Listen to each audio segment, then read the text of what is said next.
네, 여러분 안녕하세요. 보았습니다. 오늘은 여러분과 함께 캐시란 무엇인가에 대해서 자세히 살펴보려고 합니다. 오늘은요, 갑자기 왜 캐시가 나왔는지 좀 궁금해 하실 것 같아서 오늘 살펴볼 세 번째부터 좀 소개하려고 하는데, 사실은 Next.js의 캐싱 정책에 대해서 설명하려고 했어요. 근데 그러다 보니까 캐시의 정의부터 설명을 드려야겠더라고요. 그래서 오늘 이 캐시란 무엇인가를 설명한 영상을 가져왔습니다. 그래서 캐시 정의를 살펴보려면 우리가 가장 먼저 초기 컴퓨터 구조에 대해서 같이 좀 살펴볼 필요가 있어요. 이 초기 컴퓨터 구조가 가지고 있는 한계가 있는데요. 그 한계를 극복하는 해결책으로서 캐시가 등장하게 돼요. 소문자로 바꿀게요. 그렇기 때문에 이 캐시가 어떤 의미를 가지는지 그 정의를 이 초기 컴퓨터 구조를 살펴보면 알 수 있죠. 그리고 나서 이 캐시 정의가 Next.js에서 어떤 의미를 가지는지 잠깐 개관 형식으로 살펴보는 것으로 오늘 강의를 마무리하려고 합니다. 가장 먼저 그러면 초기 컴퓨터 구조부터 같이 살펴볼게요. 사실 어디 초기까지 거슬러 올라가야 할까 고민을 했는데요. 여러분이 이런 톱니바퀴가 있다고 가정해보죠. 이 톱니바퀴가 뭐 하는 거냐면요. 요 톱니들 있죠. 요 톱니들의 개수가 숫자인 거예요. 그래서 6 곱하기 8 같은 이런 프로그램, 이것도 프로그램이죠. 이 프로그램, 즉 특정 프로그램을 수행할 수 있는 컴퓨터인 거예요. 이 초기 컴퓨터를 보시면 여러분 이미 눈치채셨겠지만 명확한 한계가 있죠. 그게 무엇이냐면 이 하드웨어, 톱니라는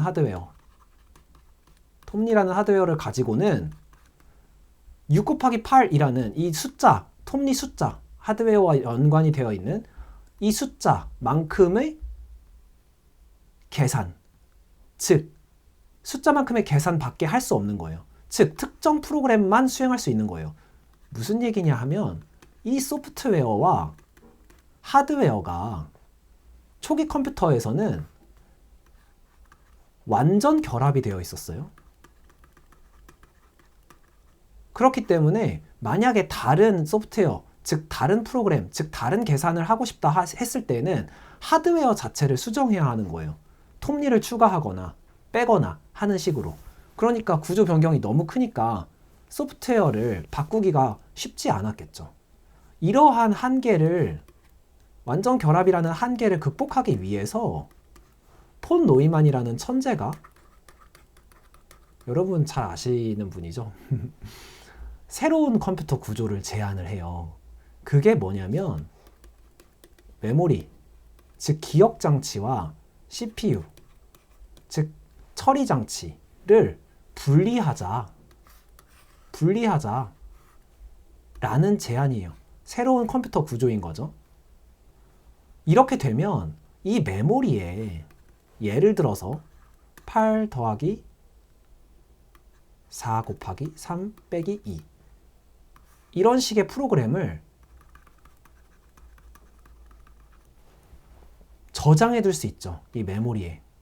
여기 메모리에 저장해 두었다가 CPU로 가지고 와서 계산을 할 수 있죠. 그리고 나서 이 CPU가 하드웨어라고 부를 수 있는 거죠. 그러면 사실 메모리도 하드웨어지만요. 그 결과를 다시 기록해 둘 수 있는 거죠. 저장 장치. 이렇게 저장 장치인 메모리와 계산 장치, 처리 장치인 CPU를 분리하는 이 컴퓨터 구조로 폰 노이만이 해결한 것은 이 완전 결합이라는 한계를 해결한 거예요. 어떻게 해결했냐면 보시는 것처럼 프로그램, 즉 소프트웨어를 메모리에 저장하기 때문에 얼마든지 새로운 소프트웨어를 추가할 수 있는 거죠. 그리고 삭제할 수도 있는 거예요. 하드웨어랑 소프트웨어 사이의 결합을 끄는 거예요. 이 구조를 통해서요. 그래서 폰 노이만이 이 구조를 통해서 초기 컴퓨터의 이 초기 컴퓨터 구조가 가진 한계를 극복한 거죠. 그런데 여기에서 새로운 한계가 발생해요. 사실 폰 노이만도 이미 예측했죠. 그 한계를. 무엇이냐면 이 CPU, 이 하드웨어 처리 장치의 계산 속도, 이렇게 할게요. 처리 속도. CPU의 처리 속도가 정말 빠르게 발전하는 데에 비해서 시간이 흐를수록 메모리는 상대적으로 처리 속도가 느리게 발전할 것이다. 느리게 빨라질 것이다. 그렇기 때문에 이 간극이 생겨서 요 간극이 병목, 이렇게 할게요. 요 간극이 병목 현상을 만들 것이다. 즉 무슨 얘기냐면 CPU가 처리를 했어요. 계산을 해서 어떤 값을 가지고 왔겠죠. 그래서 처리를 했어요. 근데 다시 저장을 하고 다음 값을 또 줘야 되는데 이 메모리는 왜 이런 한계를 가지게 되냐면요. 이 메모리라는 저장 장치의 특성을 저희가 좀 이해할 필요가 있어요. 여러분이 잘 아시겠지만요. 저장 장치는 어떤 특성이 있냐면 저장 공간이 클수록 찾는데 시간이 더 오래 걸려요.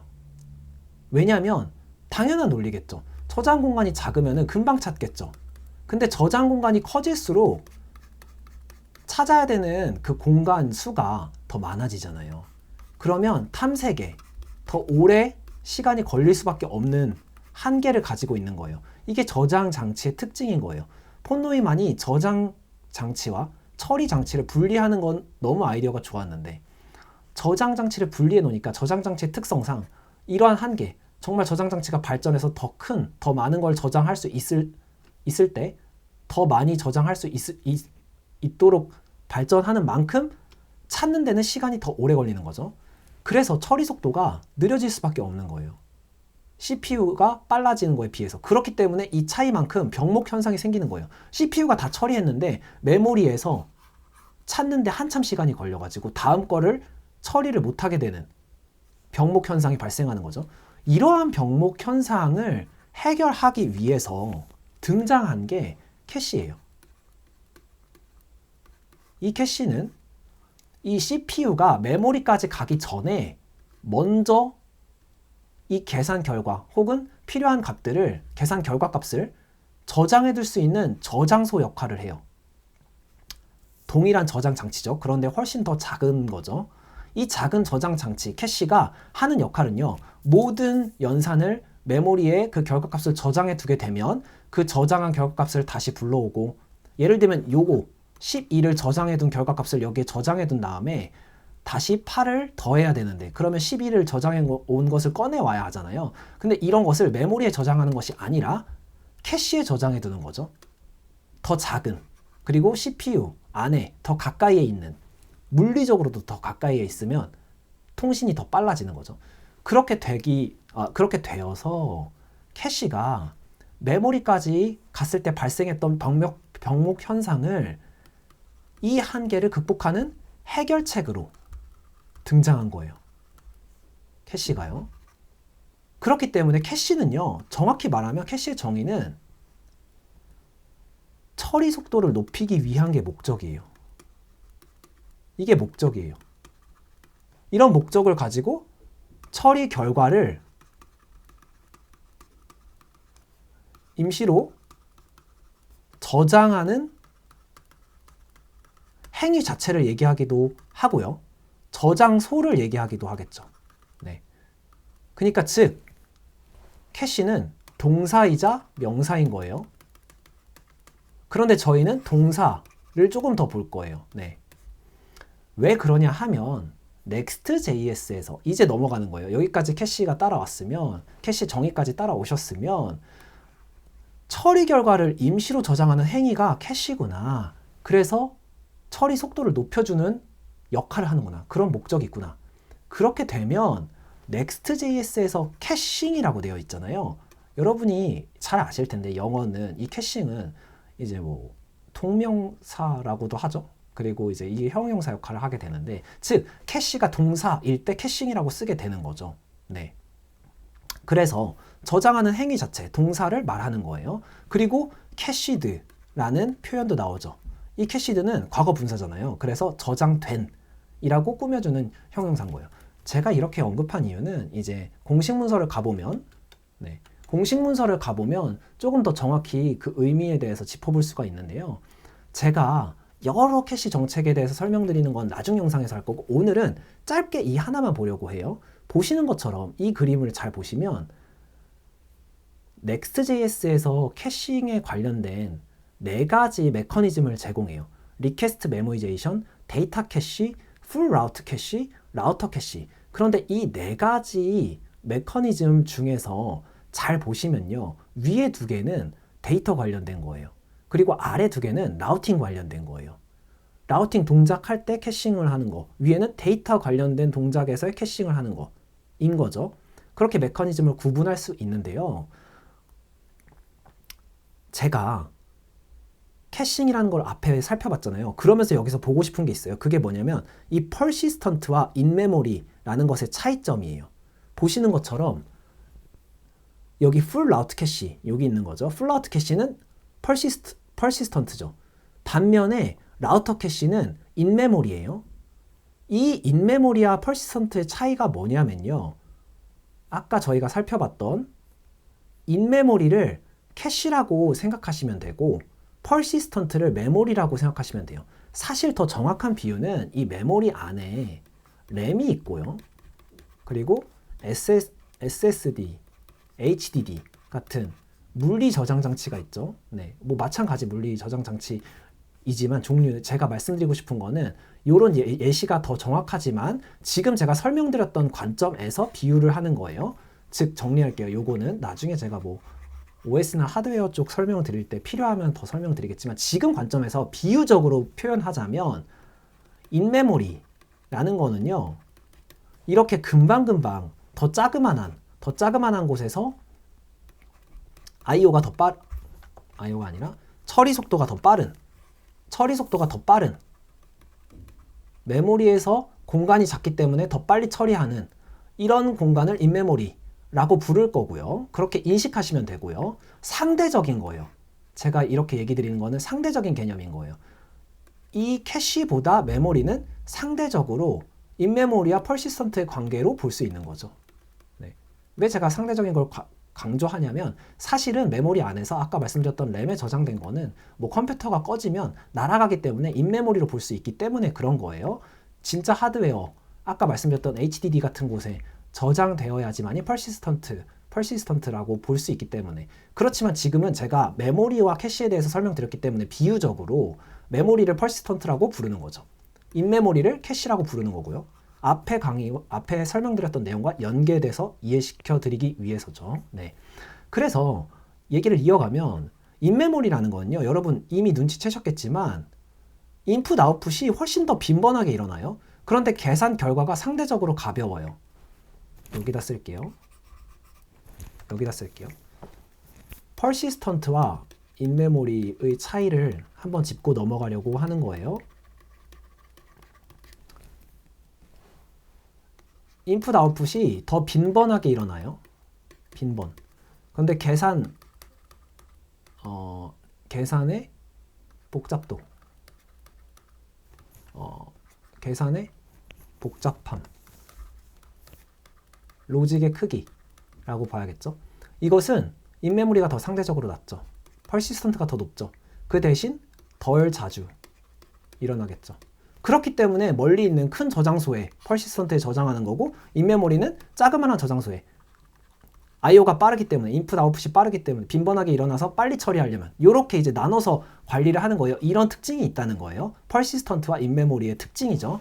제가 이걸 설명드린 이유는 공식 홈페이지 여기에 보시면 full route cache 같은 경우는 빌드 타임에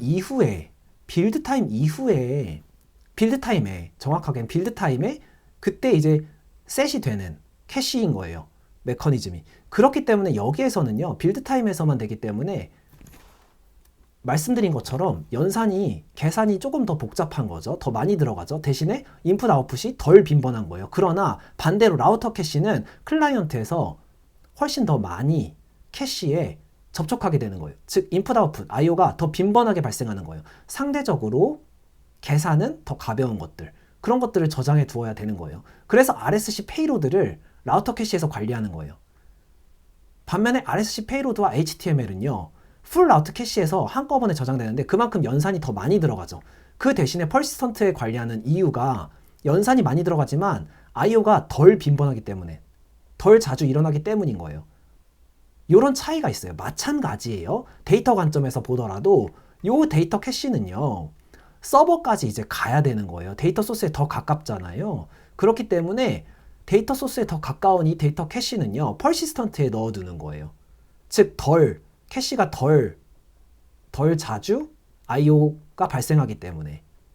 그런데 여기서는 계산 복잡도라기보단 네트워크 레이턴시가 되겠네요. 그래서 시간이 더 오래 걸리기 때문에 IO가 덜 자주 일어나는 대신 더 시간이 오래 걸리는 것을 퍼시스턴트, 데이터 캐시는 그런 캐시인 거예요. 반면에 인메모리에 저장되는 이 리퀘스트 메모리제이션은 렌더링 과정 안에서 패치 같은 거를, 즉 네트워크 요청을 하는 레이어를 둔 거죠. Next.js가 이 데이터 캐시 레이어를 하나 더 둔 거예요. 그래서 여기는 마치 메모리와 캐시 관계처럼 여기 리퀘스트 메모리제이션에서 인메모리에서 빨리 갔다 와라. 있으면은 그거 가져와라. 없으면은 데이터 캐시까지 가라. 요건 거예요. 요게 캐시고 요게 메모리고, 요런 관점에서 요 정책을 이해하시면 되는 거예요. 요게 메모리고 요게 캐시고. 왜냐면 유저 입장에서 보는 거니까. 그쵸? 유저 입장에서 더 멀리 떨어진 데이터 소스에 더 가까운 데가 더 먼 거리니까요. 요런 관점에서 이 캐시 정책의 개관을 한번 쭉 읽어보시면, 공식 문서를 읽어보시면, 아, 이게 어떤 의미에서 이렇게 작성된 거구나, 더 잘 이해하실 수 있을 거예요. 오늘 저와 함께 캐시란 무엇인가 에서 시작해서 넥스트의 캐싱 정책까지 함께 공부해 주셔서 너무 감사드리고, 각자의 자리에서 함께 공부하시는 모든 여러분 항상 응원합니다. 그럼 안녕.